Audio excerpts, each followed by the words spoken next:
But you have to keep in mind, 1976 was the bicentennial for the War for Independence, which is one of the major reasons Star Wars was successful, because it had the same themes, right? America's still riding this high of patriotism. And so the ideas of a rebel group fighting against tyrannical, powerful, technologically advanced enemies is appealing at the time. And Tron comes out only 5 years later after A New Hope. And so it's the same theme. Like, this is a popular theme in movies for like the next decade easily.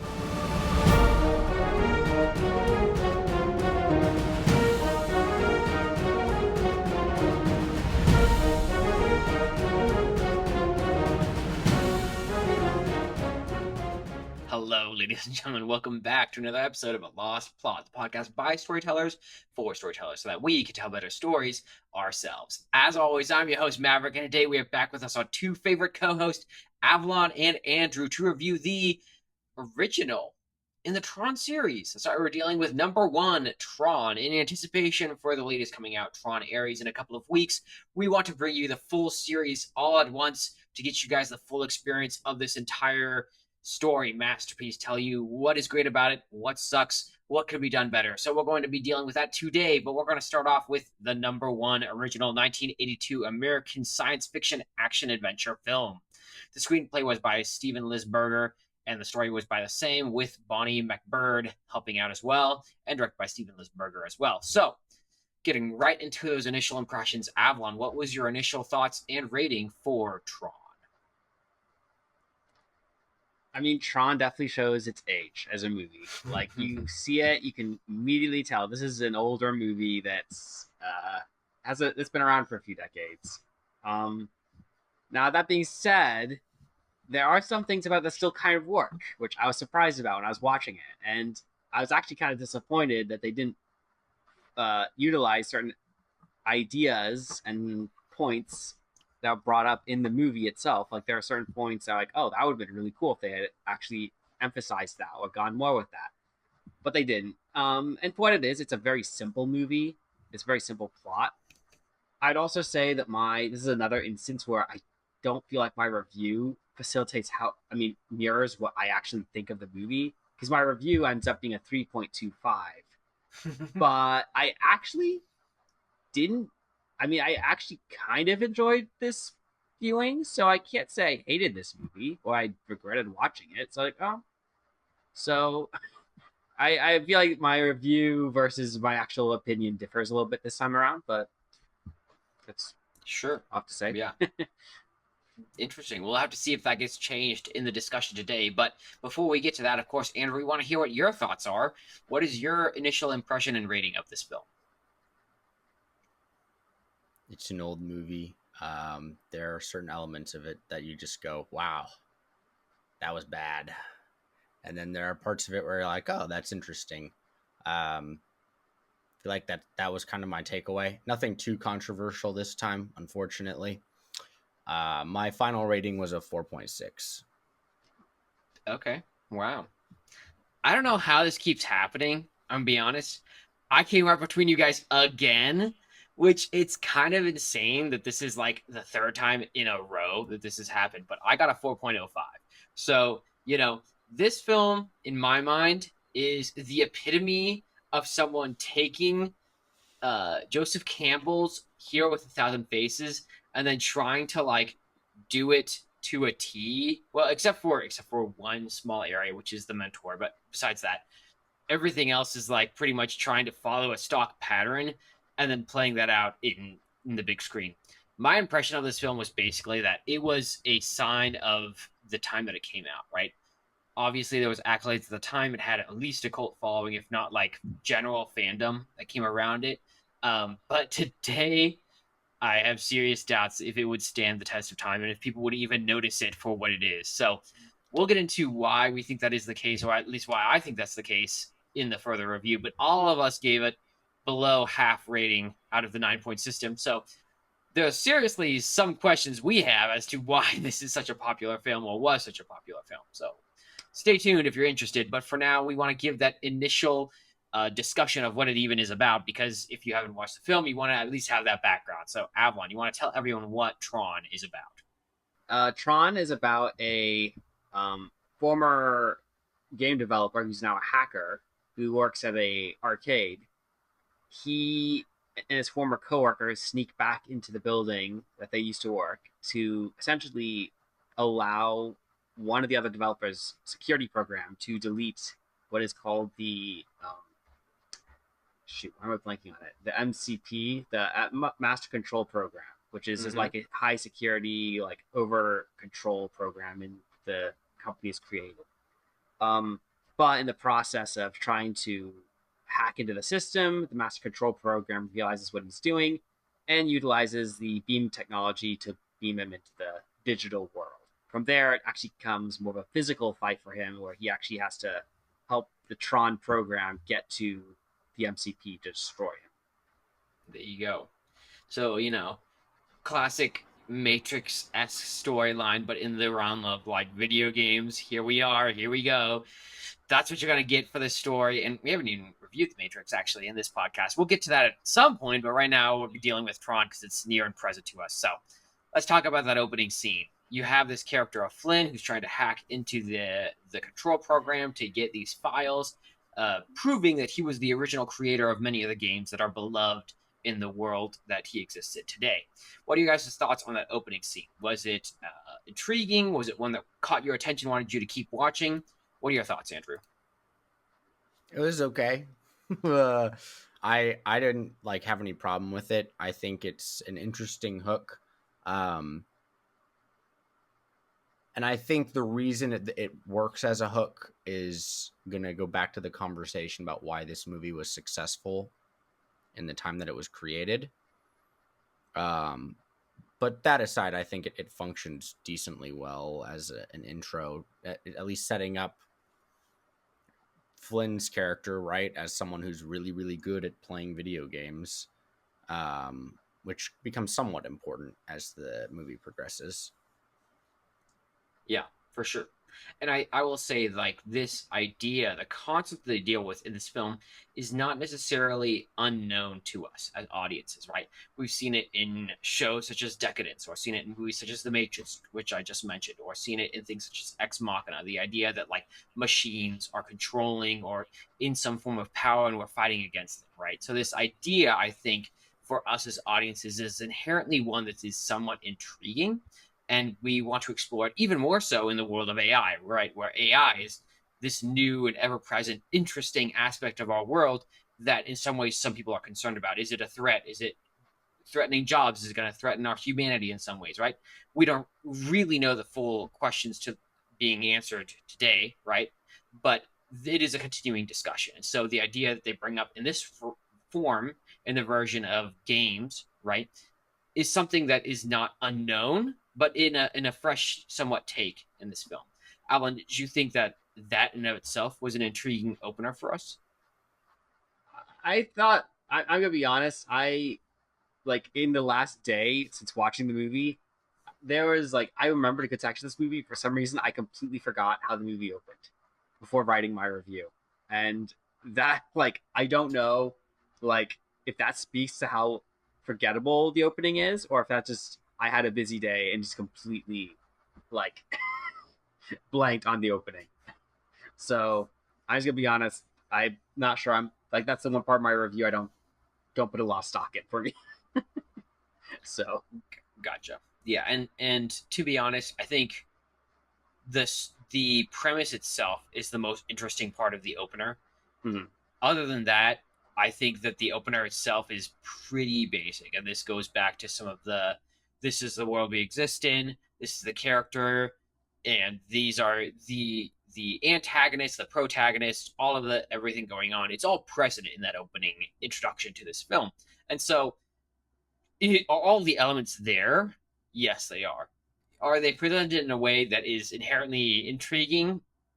I didn't personally think so, but I'm also looking at 1980s style cinematography, which has 2D animation, 3D animations going on here with these blocky characters that are creating the games that they played with back in the day where they were playing in these arcades. So you can't help but look at it, 45 years later and go, what is going on here? What are these characters? We'd have way better visuals today than we did back at the time. And it's hard to get the buy-in from that perspective. But just looking at it from a base premise line, I thought it was fine. It was definitely subpar compared to a lot of the openers that we've seen, even from Marvel, which we trashed so hard in a lot of the reviews that we've given in the past couple of weeks. So I didn't love it, but it was there, it was present, and it's what we got. So I don't know what more to say to that. Let's talk about the main character though, because at the end of the day, can they create a character that's intriguing and compelling for us to continue to watch the film and be engaged in the film in spite of everything else going on with these blocky figures and machines and everything that they have going on in this film? Did you think that those elements of the film, the main character, as he gets involved and he talks about how these were his original works, right? He created these games to begin with and they were stolen from him. Do you think that he is an intriguing protagonist, Apple? Not completely, but not a bad protagonist either. Is what I came away with. Like, he had some things going for him. He was a little rough around the edges, and he also has a motive for going after Encom and Dillinger. So I felt like, okay, we're given enough there that he could be an interesting main character. So, and plus because he's got this kind of like, quasi revenge motive, where it's like he wants to get his evidence back, to get his like to prove that he made those games. I mean, there's enough there that's like, okay, this could be an interesting character to follow. So, but it's not like super compelling. Like, oh, like you're instantly hooked on this character. So, yeah. And do you think that there's like a deeper reason to that, or just that it feels very stock? Like, why do you feel like you walk away with that impression? I would say that for part of it is just that because he's not a like, I mean, because he's like, you got these other programmers who are clearly more mature, more adult around him. These are the characters, and yet he's acting like a teenager or a kid, and he's also acting like a little self-important. I mean, it's like he's just got these like basic flaws to him, which is like, okay, he's not like, so it's like it's just enough to like keep him from being like, in my mind, he's not like super stock, but he's also a lot super compelling. It's like just enough to give him like an edge, I guess, as far as a character goes. I don't know if that makes a whole lot of sense, but he's not just your he's not your typical like hack coder, but he's also not your typical like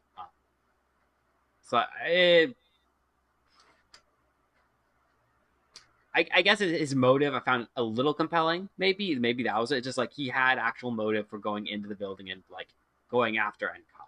So it wasn't just like, okay, he's just a hacker trying to showcase his skills.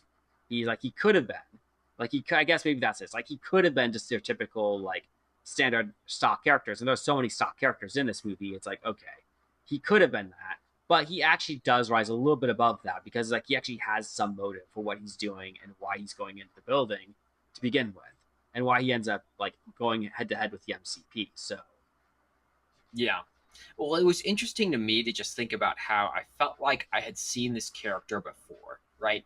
And I wonder if this piece too was a sign of the times, because if you keep in mind, this feels like the heyday of Harrison Ford, right? Where you have, he's very similar to a Han Solo-esque character, right? And you have Han Solo from the Star Wars universe. In some ways, Luke and Han aren't that far apart, so you also have Luke in some ways being a little bit cocky in his same way, and you have Indiana Jones in the same way. You have a couple other characters from Back to the Future, for example, has another similar, slightly cocky type character who's a little arrogant and angry when people try to say that he's nothing. That kind of mentality is shown a lot in films from this time, and I wonder that it's like this was the era of cocky, super protagonists, if you will, where it's like, this is what we demonstrate in our characters today, and they were just showing a glut of these characters in the films they released. And so I felt like he was another version of these. Not that necessarily we think that this was a bad actor per se. Jeff Bridges is not a bad actor. We know that. We've seen him in a lot of films, and he's amazing. But like in this film specifically, I felt like this was one of the more stock versions of the cocky hero. And I don't think that he had a ton going for him other than I'm cocky and I'm not necessarily completely up to snuff in regards to social norms, but I have a good reason for getting involved in this issue that we're dealing with today. Andrew, what are your thoughts on that? Do you agree with that analysis? Do you disagree? What are your thoughts on the character that Jeff Bridges portrays at this point? I mean, you said like almost exactly what I was thinking, which is the idea of like Indiana Jones, Han Solo. I would add Maverick from Top Gun to this list as well, although Yep. I think that movie, he's probably a little more compelling than Flynn is sure. in this one. That's not to say that all of these characters are not compelling, but it's like there's a basic template for this is peak masculinity in the 70s and 80s, is to be cocky, arrogant, good with the ladies. You're right. Like, I'm sorry, just quick pause here. The whole thing with the woman in the Matrix thing or the grid was just weird. I was like, what is going on here? First of all, she's clearly an iteration of the girl from the real world, and the guy she's with is an iteration from the guy she's with in the real world as well. And then he's just like, can we go home now, mommy? and then he's just like, at the end, makes out with her, jumps to his death, and then 2 seconds later she's kissing the other guy, and it's like, wow. I know, bro. What? Oh my gosh. Whore. I was like, what am I watching? What is this insanity? So yeah, I agree that the very charismatic, cocky, arrogant, and yet good at what they do characters seemed to be very popular during this era. Yeah. And honestly, I don't think it makes a bad template. We could probably use some more of them because look how successful Iron Man was. Right.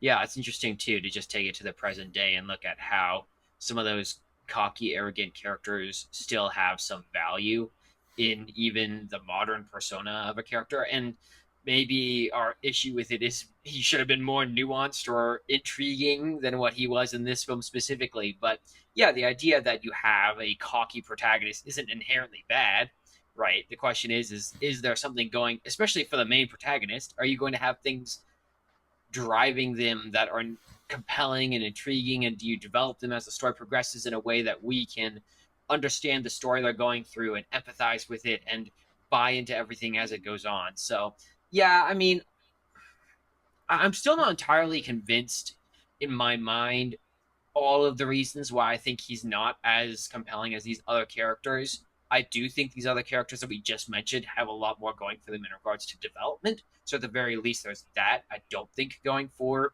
the character of Flynn in this story. But beyond that, it's like, is there more there that I'm just missing? There could be. And I can't speak to that inherently. But I think that there's definitely a template we saw back in that time. And this film was looking at the template and putting down all the marks and saying, this is what the story is going to have. We're going to have this character doing this thing because that's what works. And that's what they gave us. So sure. I don't know if you guys have more. Go ahead. I think, let's look at these characters. Maverick from Top Gun. He starts out the cocky, arrogant guy who's really good at what he does. What you do with a character like this, who doesn't, essentially, if you boil them down, they're someone who doesn't take anything seriously. Mm-hmm. You give them something sobering in the film. With Maverick, Goose dies. That's his sobering moment. You take a character like Han Solo. His sobering moment is being frozen in carbonite. His relationship with Princess Leia. The decision to fight with the rebellion. So he never has a sobering moment. The closest thing we get to it is when Ram dies, but it's pretty much just him going, "No, Ram, how could you die?" And then Tron asks him, "What happened to Ram?" "Oh, he died." Anyways, moving on. So it's like he doesn't really ever sober up, and the end of the movie literally showcases him embracing his arrogance and pizzazz with the ladies by smooching this algorithm person and then jumping off a cliff. peace out. So he doesn't really change at all. And like even the final scene of the movie, it's just Kevin Flynn being Kevin Flynn. So Yeah, no, I was gonna say that I gave him half points for character. I gave him 0 points for character development in this movie because he's essentially the same at the end as he is at the beginning. yeah. He is not Flynn does not change as a character throughout this whole movie. Yeah.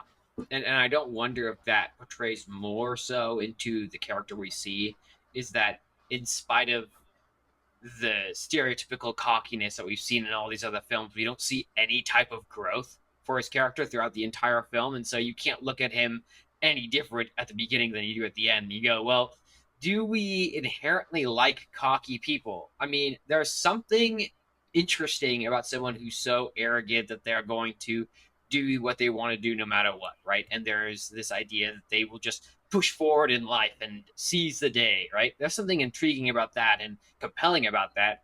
But if they don't grow into that and become a more mature, established, interesting character throughout that, there's a lot to be lacking as well. And so the arrogance is not the end all be all for a character. It's a good hook. It's an interesting idea for a character, and it definitely is something that is good to work through. But at the end of the day, if they don't work through it, what are we watching? Like, what is the development? What is the message we're going to take away from this? And it's hard to say. So I definitely agree. I think there's a lot lacking in his character, and we will, I'm sure, discuss that by the end of this film even more going forward. But let's not get too caught up in that. I was just going to say real quick, you take the idea of maturity, right? How do you develop characters in a story that are children? They are immature at first and they mature as they progress. By taking an adult and giving him very childish characteristics, the idea is you progress the character by having them mature in a similar, not exactly the same, but a similar way that a child would, like taking those childish characteristics of being maybe petty or arrogant or full of themselves and progressing them away. But yeah, we've already said he doesn't really get that in this film. So for sure. So, what are your guys' thoughts as the story progresses? Obviously, we have this villain known as the MCP, or the Master Control Program, right? It is this masterful program that has its hands in every pie and is involved in taking other programs and ingesting them into itself so that it can now become more and involve more of itself in everything that's going on, right? And you see some concerns around this, which are hinted at when it says, oh, I'm going to attack the Pentagon and take the programs from there and ingest them into myself. And all of the ideas around that you go, oh my goodness, this could be a very real threat, not just to Flynn and his goals, but also to the entire world. It's taking over some secret government projects and taking them into themselves.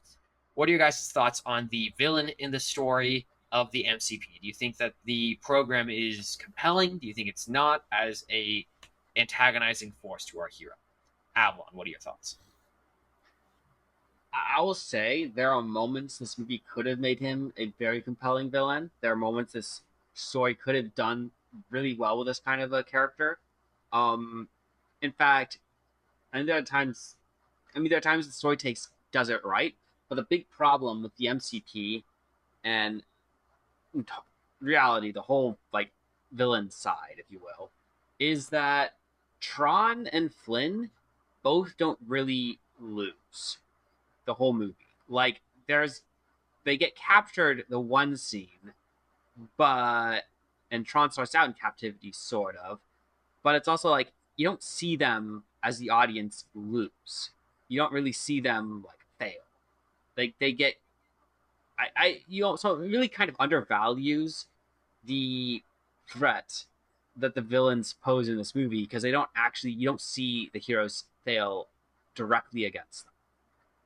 So because of that, they're not as compelling as the villains overall because they really don't win against Tron and Flynn directly. Intriguing. I have to think about that. Andrew, what are your thoughts?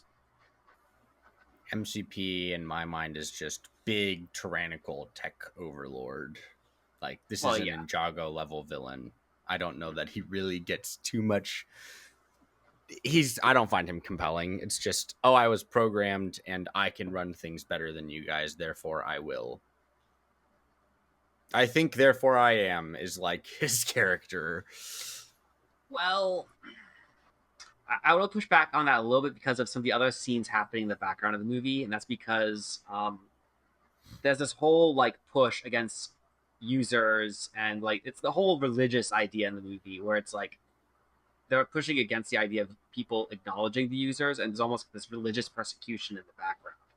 There's almost like this push by the MCP was, yes, he is the tyrannical overlord, but there's almost like an aspect where he's trying to be like the user, the god, if you will, of the programs, taking over everything and being all that there is. So there's almost a godhood complex to him that makes him a tad different than just being your typical tyrannical overlord, I guess. It's just like he's pushing for something specific. I mean, I would argue most basic villains that are tyrannical overlords are pushing for a godlike position. They just want power and control. Well, yeah, Now, I mean, to I did what's say this is a simple story. So, I mean, in that regard, I'm not saying this is a complex story. This is a simple story. yeah, I'm and I just saying think in terms like I don't think he is completely. I think there's a slight nuance to his character, but that's, and I'll admit he's not. He is stock in some ways, but I'm just saying that there's slight nuances in parts of his character, which I appreciated, and I think that's what drew me into the movie overall was some of this like thematic elements in the background.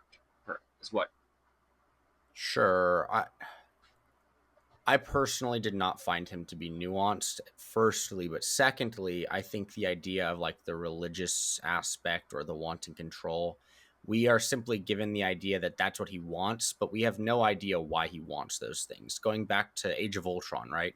Ultron wants to wipe humanity off the face of the earth and become one, right? He has this line. He's like, the Avenger, I have something the Avengers will never have. And that is, I think he says the word harmony. Like, I can work together as one.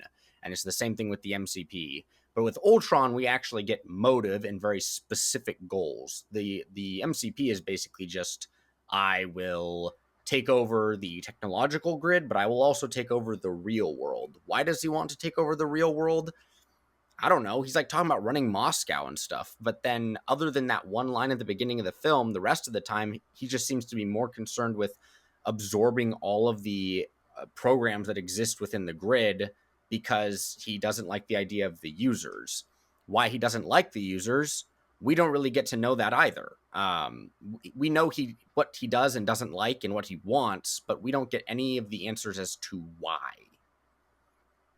Right, and I think that that honestly is like the crux of the villain in this story is that they have a lot of interesting things kind of pointed at and stabbed at very briefly in this film, where you have, oh, we're going to basically, we are anti-user, even though it relies on the users to exist in some degree, right? You have Dellinger and these other characters. He's not quite as the MCP free of humanity, but in some ways it's trying to achieve this goal. At the same time, you see it absorbing other programs into itself so that it can be self-sufficient and control everything. And you see hints of how drastic that could be when it mentions, oh, it's going to attack the Pentagon and take over the programs at the Pentagon, right? And things like that, that it says, oh, there could be really interesting things about where this is going that have broader implications. The problem with it is that those are not really fully developed. And so you as the audience are left grasping a little bit and having to reach to provide an explanation for why that is compelling rather than being able to accept it on its face. And I think if they had given a little bit more development in regards to the MCP's motives and where it was going with this could have been very compelling. Could have been a very interesting villain. And you see that exactly what you said with Ultron, or even seeing a full manifestation of that down the road is what we see in stories such as The Matrix, right? Where you see it has taken over, it controls everything, and now instead of people using the Matrix for their purposes, the Matrix is using them to feed off of them for its own power. And so there's different ideas of this that are manifested in other stories in a very interesting and fully developed way that you just don't get in this film. You simply get it as a stock basis of this is how the villain works. This is how, like, things they could be doing that could be interesting. And they just kind of leave those little frayed edges at their ends and say, take that as you will or read into that as you will. And I don't think that that's enough for us as audiences. And that's a fine line, right? For someone telling a story, you don't want to overtell. You don't want to oversell something to the point that it's overexplained. But at the same time, we want to be left with a little bit more so that we can see where they're going with this and see broader implications in a way that hits us and goes, oh, shoot, this is actually a big problem. We want this to be solved very quickly. So that's my general thoughts of why there's this discrepancy in the discussion. Feel free to push back, though. I mean, I think the perfect example of how this is done better is actually Tron Legacy. I know you said you hadn't. I mean, don't get too deep into that. That's the next podcast. That's the next podcast. I understand it's the next podcast. I think my point in bringing it up is the idea that, like, Disney, in a rare turn of events, I think actually does the villain better. I'm not going to go into all the details of how they do so, of taking the same concept of a villain with the same desires and actually giving them nuance and a reason why they want to do those things. So that's obviously a conversation for later. But once we get back to that, I'm saying this now because I do want to reference back to this film for sure once we get there. For sure. No, that's totally fair. Yeah. And we will get to that. So if you're interested, tune back in next week as well, because we'll be there with that discussion. So, Alan, go ahead. Well, all I was just going to say is, like, I actually don't disagree with what you said. I actually agree a lot. I do like the tidbits they dropped, and I kind of wished, when I said at the beginning, like, I wish they developed some of these more, because if they had developed it more, this would have given this movie a lot more depth than what it already has, and given it, like, a lot more interesting nuance. Because I liked the idea of the users and the programs having this almost, like, religious relationship in a way, which was like, that's actually kind of that's interesting. It's not what you normally see in these kind of stories. And I thought that would have been really interesting if they'd pursued that more. And my favorite scenes in this movie were actually along those lines. It was like these almost like the interactions between, like, this whole idea of a user versus a program, which is almost like the idea between God and man, which is like, that was interesting. And that was an interesting, like, dynamic to showcase in this whole digital world. So I thought the movie, like, if they had developed that more, this movie could have done a whole lot better, but they didn't. And I mean, we got a pretty stock, simple story as a result of that. Yeah, exactly. Selling themselves a little bit short in regards to the villain was not the move, but that's what we got. So anyways, that is the antagonist to the hero we have in this film, known as Flynn, and they come head to head as you see that the MCP is constantly fighting against Flynn's character and says, no, don't try to shut me down. Don't try to overload my circuits with a complex algorithm. Instead, I'm going to suck you into my system, and now you have to deal with my world, which is the digital world, as he almost plays the game that Flynn has created. What are you guys' thoughts as Flynn gets involved into the conflict and proceeds to try to figure out his role and how to navigate the MCP's universe, if you will? Avan, go ahead and give your thoughts. It does stretch the line of believability just a little bit because of how old the graphics are. Now, this is like the pioneering days of, like, CGI at the time. So, I mean, they were working with bare minimum, like, equipment, and they were just stretching the line quite a bit just to get this movie made. At least is my understanding. So, like, it's not really the fault of the storytellers in this regard, or even, it's just they were pushing boundaries at the time because it didn't exist then, and they were doing the best with what they had. So, I mean, and because it's a digital world, it's like, it can kind of pass. It's like, okay, this is a digital world. I guess you can't expect it to be like our world exactly, or to be fully fledged some ways. So, sure. But it would be in. Yeah. Go ahead. But I mean, they do provide some depth in certain scenes, as I said, like the whole, like, scenes with crowds going by and, like, things happening, and you see, like, these religious like, people in, like, robes in the background at certain scenes, and, like, you get, like, just a little bit of depth, but not enough to. So, yeah. and you do see like oversaturated elements of this visually, right? Where they either have the desaturated skin tones, but the oversaturated reds and blues and all the other things going on. And Mhm. I do wonder to some degree if this film would have more of a vibrance to it as a story if they did the same thing that Lucasfilm did to the original 4, 5, and 6 films for Star Wars, where they just took it and redid the graphics. So, sure, they're not that much more amazing in today's modern sense, but at the same time, they're a lot better than they were back when they had a physical person walking around as Jabba the Hutt, and they have an actual Jabba the Hutt slamming around in the middle of Tatooine, as an example. So, I mean, maybe that would make it better. I think that goes back to us as modern audiences going, what is this? This is literally a blocky little figure that comes around and is what is it, an enforcer that comes and tries to stop them consistently in the film. It's a little weird. It's very much 8-bit blocky scenery that you have going on in the entire Tron, or I guess the MCP universe. Tron's a character, but like the entire digital universe, if you will, that manifests itself. And for us as audiences, it's a little less believable because that was a time back in the 80s that we just don't have today. So if you make that, you're making it very intentionally to make it low bit resolution, and you don't have to do that nowadays. But I don't know, Andrew, if you have any thoughts, feel free to pitch in. So this goes into one of the reasons I think this movie was successful. We keep in mind, right? This came out in 1982. That's the year my mom was born. My dad was 7 years old when this movie came out. Tron, in talking to him, is probably one of his favorite movies, especially growing up. So much so that like seeing Tron Legacy come out in like, what was it, like 2011, 12? I don't even remember what year, but it was even a while ago now. But it was like a 30-year gap between those two films. And he will even admit, like, light cycles are so freaking awesome in Legacy compared to the original Tron movie.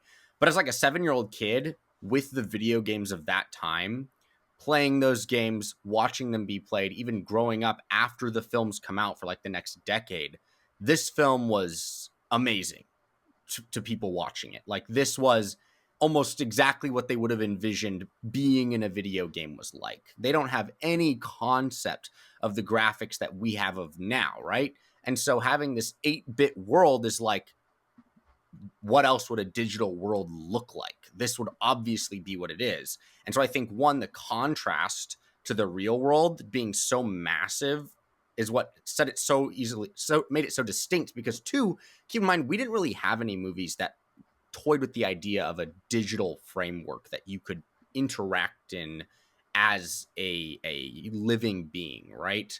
The ideas of Tron, where you can go into the grid and be a person interacting with programs, as far as I know, did not exist prior to this. Tron was revolutionary in this way. And we get movies like The Matrix and Ready Player One that come after this, that, like Ready Player One, obviously, way better graphics, but now we conceptualize of video games as looking different than they did in 1982. And so, one, it's revolutionary. Two, I think that the film itself actually it has all of the core elements there, so it's gonna do well in that regard. But taking this idea that's new and like understanding too that Disney wasn't doing very well in the early 1980s, and so Tron for them was kind of this risk they were taking. It was something that had never been done before, similar to how like Lucas in 77 makes Star Wars, which is a space soap opera that everyone told him would fail. And so in 82, when they come out with this, it's something that a lot of people just gravitate towards because it's so unique in so many different ways. And even though we may look back on this, right, I remember as like a 12-year-old kid watching this one and going, wow, what a trash movie. I can't understand half of what's going on right now. There's like too many lines and grids and squares, and I can't tell what's going on. And then watching it now, I'm like, okay, now that I have better context for this, I can understand why people would like this movie so much when it came out. And like, it's the same thing with Tron Legacy. When it came out, we have better graphics now. So of course our concept of the digital world is going to be different. So they changed it to match that. Right, exactly. And that's where you see the updated version of it in the Tron Legacy. Mhm. Go ahead, Evan. I was gonna wait till the end later to bring this up, but after Angie's comments just now, I feel like I need to bring this up now. So according to the information we have, this movie didn't actually do well at the time. It was considered a commercial failure, but the video games that were spawned off of it proved to be a tremendous hit and actually outgrossed the film, apparently. And also, this movie did develop a cult following after its release, so it became a hit after it was released. So I will So challenge that. I don't know that it was a massive success. I would definitely say it wasn't a failure, though. Disney was at a very low point in early 1980. And so the idea of making a profit off of a movie, like being able to pay off, basically make more than you put into it, was considered a success at that point. And so they did actually make a profit, and in Disney's eyes this movie was a massive success, even if other people looked at this and went, this was like, say any review company or something said this was a failure. Sure, and like some of that probably goes back to how financial incentives were back for films during the 1980s, right? There's very different incentives where you could have the DVDs and the merchandise and the games that came after it were some of the ways that you would help to recoup the losses of a film. And even without that, maybe it still garnered a profit, right? The point is that it was a risk at the time, right? And at the very least, it provided enough of a financial incentive that they created a second one 30 years later, right? And you see that it is interesting just to think about the financial incentive being a huge portion of this, because Lisberger, when he was creating this film and wanted it to be in the public psyche, actually went to multiple different film houses and said, hey, here's my script, let's make this into a film. And he was rejected multiple times until he came to Disney, and Disney finally said, all right, fine, we'll accept this screenplay and we'll turn it into a film. And so it wasn't like most people looked at the story inherently and said, oh, this is a great story, of course we want to make this into a film. There was a lot of questioning and saying, I don't know if this is going to work for the present day, I don't know if this is going to be what the audiences want. And so even to the degree that we're talking about it right now, I think there is some merit to that discussion, right? Around, there was concerns back then on bringing this out, and obviously it did well. A lot of that, I think many of us would agree, had to do with the time that it was released. But at the same time, it wasn't like there was no good reason to reject it, if you will, right? You have to Yeah. turn a profit, and there was question as if it would turn a profit at the time that it was being produced. So Yeah, I mean, it cost them like 17 million to produce. They ended up grossing 50 million. So they made more than double what they put into it. And even at the time, if you look at the reception of, say, film critics, critics were saying the same things we're saying now, with like, they have flat characters, the story's not all that compelling. And yet a lot of the people that praised the movie were saying this movie is the first of its kind in that it extensively used CGI to create a lot of the scenes. And so people on like the cinematography side and the CGI and all of that were like, this film is revolutionary. People on the storytelling side were saying this movie is kind of mid, to be honest. So that's where you get the conflict. And then, of course, as video games exploded in the 80s, then it became massively famous until you get Tron Legacy, which grossed like 400 million in the box office. Yeah. And, for us as storytelling fanatics talking about, okay, is this story inherently compelling or not? That both reflects, okay, there's reason why it had value back in its time and why people were drawn to it.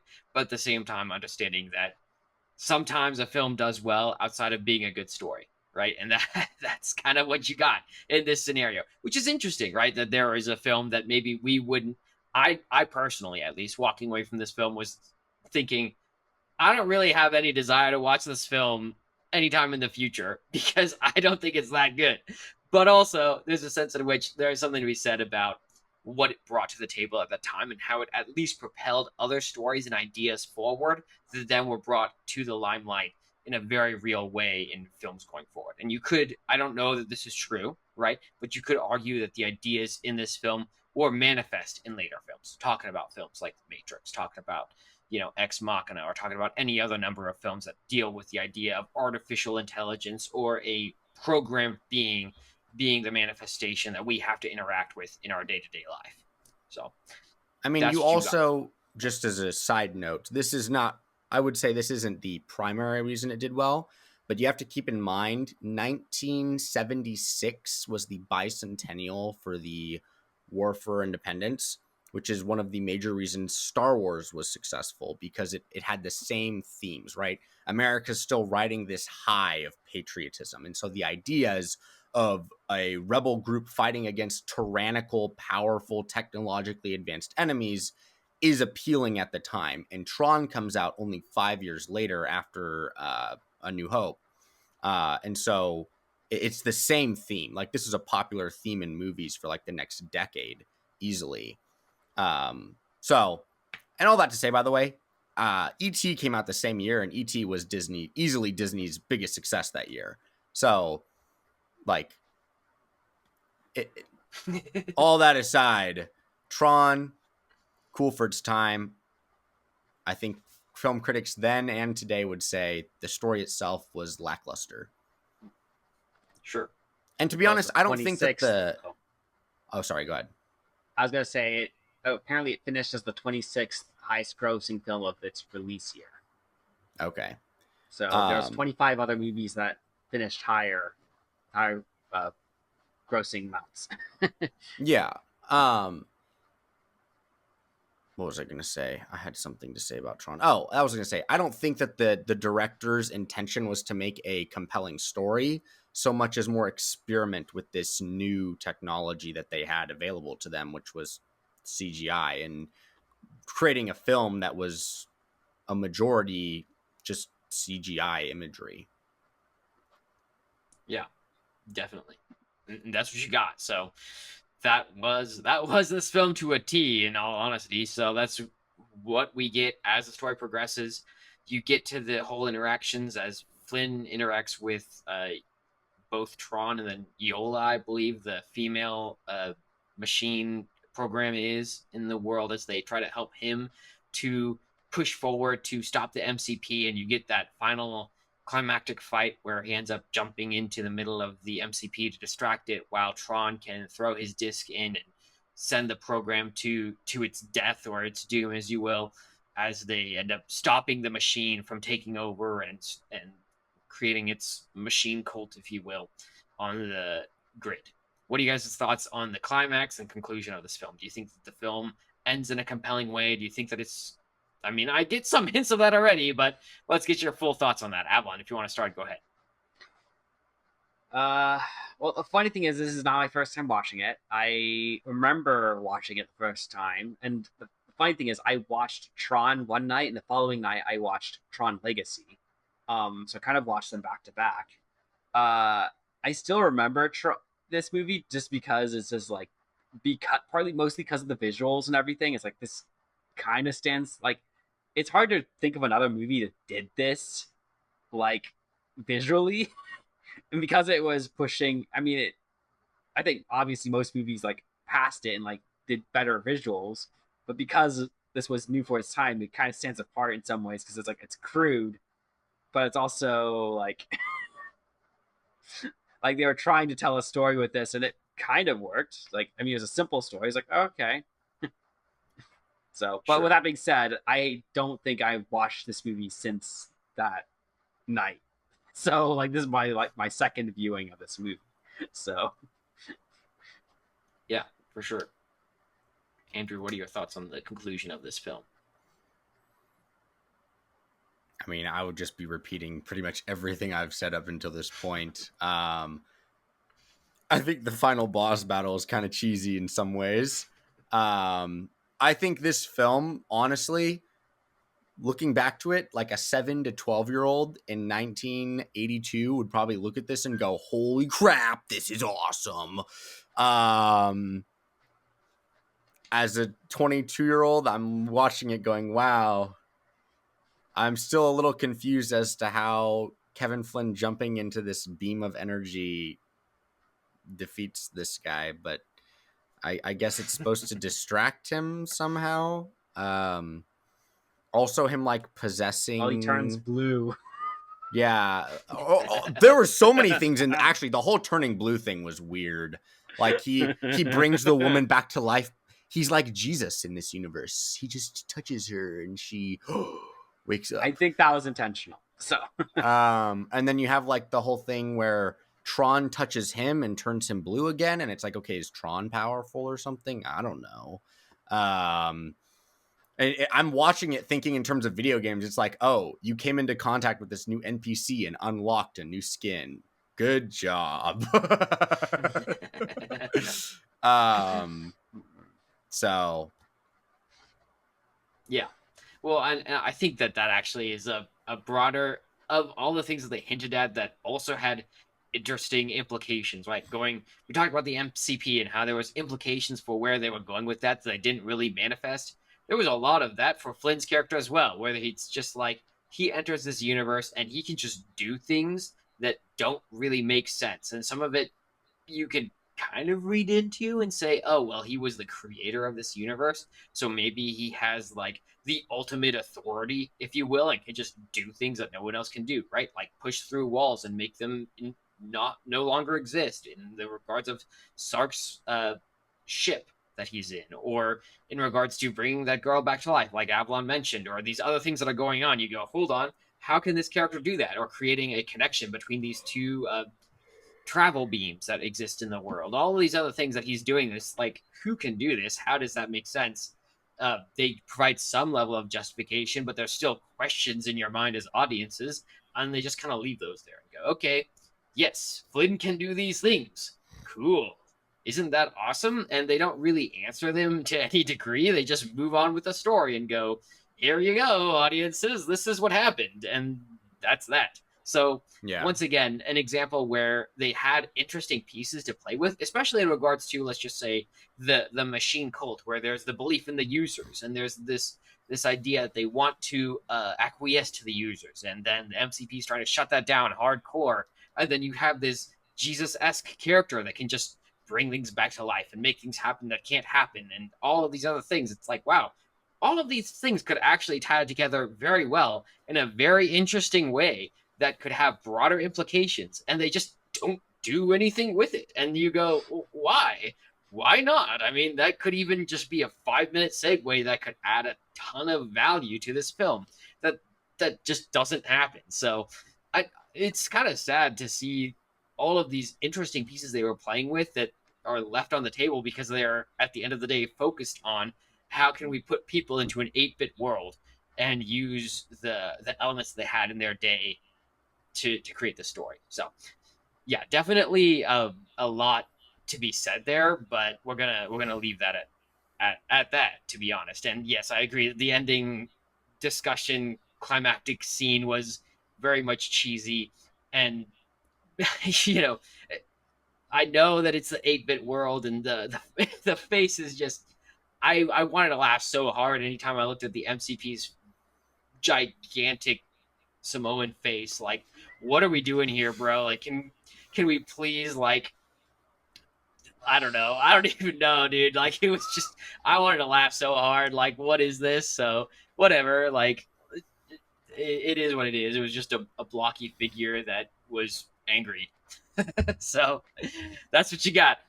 What are you guys' thoughts on the lasting impact of this film? Clearly, it had one because we have another film came out in Tron Legacy. They had a show, Tron Uprising, that came out after that, and then we also have Tron Ares coming out in a couple of weeks.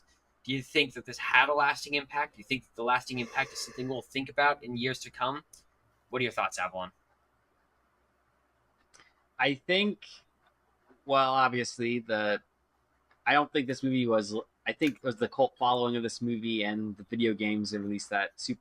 According to the data we have, that obviously caused this movie to survive in a way that it probably would not have, based on the information we have, and then that prompted Tron Legacy to get made, which, by what I remember and what I heard, it was a stellar success, and they wanted to make a sequel to Tron Legacy immediately afterwards, but then it just got stuck in development hell for however long until now. So we're now getting a third one, Tron Ares.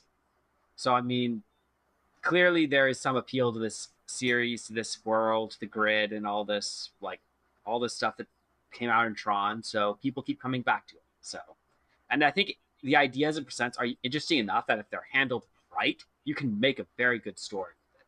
But you have to know what you're doing as a storyteller, otherwise you're just going to screw the whole thing up. Which is going to be the question Tron Ares, when it comes to the theater, is like, will they screw it up like they did? Will they screw it up, or will they actually make a compelling story with this? So Yeah, and we will get to that at some point, but we're not quite there yet. So we'll leave that on the table for now. Andrew, what are your thoughts?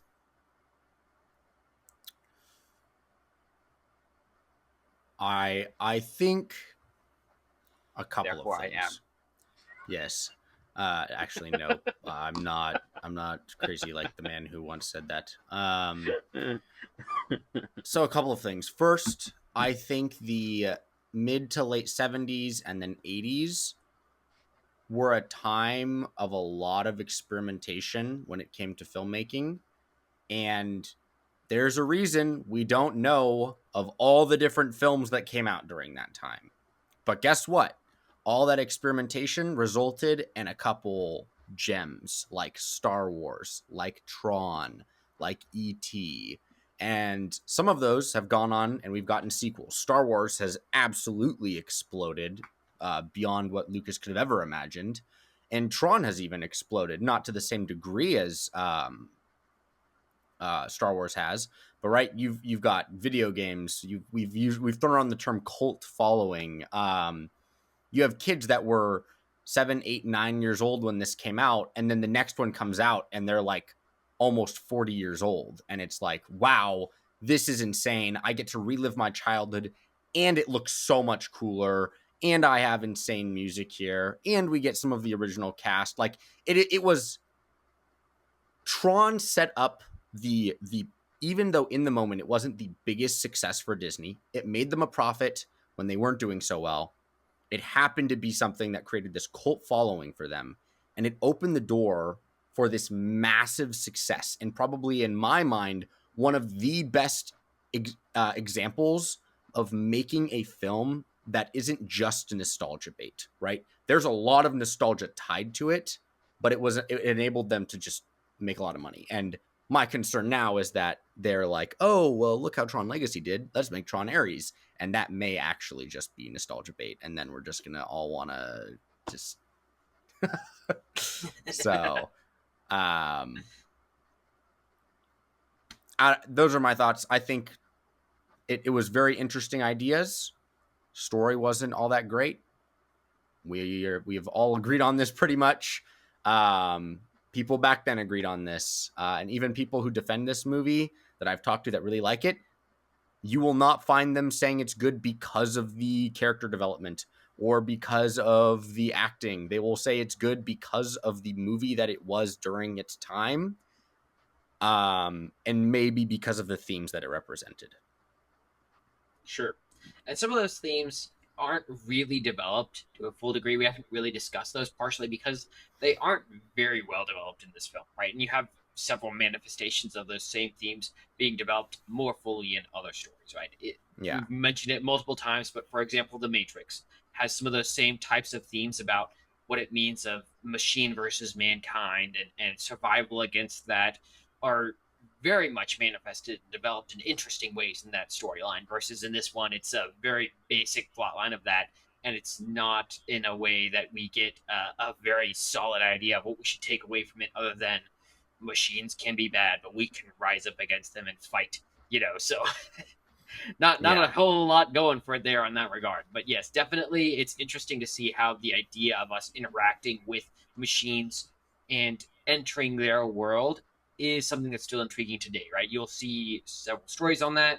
You've even seen anime go into that. If you want to go into that realm and see how they constantly love even the idea of taking you and entering you into some game realm or entering into some other realm that doesn't truly exist and trying to figure it out, right? That's a constant trope in a lot of those stories and a lot of stories that we see today. So at the very least, this was the forefront of those types of stories being told. And for that reason alone, it has some value. But in regards to being a compelling story, not so much, and that's what you got. So what you're saying is Tron popularized the idea of an isekai. maybe. I mean, that is a whole. I'm not going to stick to that as my go-to thesis. I mean, truly, the original isekai is Chronicles of Narnia, but sure, yeah, and that honestly, that does have some of the same ideas. A Christian tells you they don't like anime, tell them yes, you do. That's hilarious. Anyways, oh my goodness. I digress. Just needed to throw that little bit in there. That's the pod. I've always wanted to say that. Right. We hope you all enjoyed. We will be back as we always are next week. We'll see you all then.